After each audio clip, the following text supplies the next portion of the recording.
Hello বন্ধুরা, তোমরা সবাই কেমন আছো? তো আজকে শেয়ার করছি নৈতিকের মামা ভাতের কিছু মুহূর্ত। তো আজকেও তাই নৈতিক মামার কোলে বসে ভাত খেলো।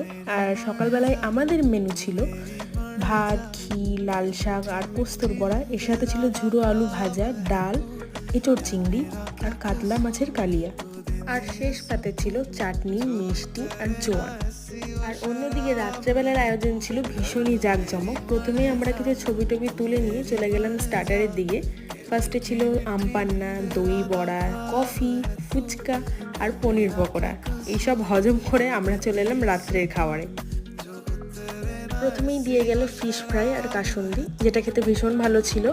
তারপরে এলো পোলাও, পনিরের একটা আইটেম। তারপরে আমি নিলাম হচ্ছে মটন কষা। মটন কষা তো নেমন্তন্ন বাড়িতে এমনিতেই খেতে ভালো লাগে খুবই। এরপর ছিল চাটনি, মিষ্টি আর শেষ পাতে ঠান্ডা কুলফি আর পান। যদি ভিডিওটা ভালো লেগে থাকে তাহলে অবশ্যই এটা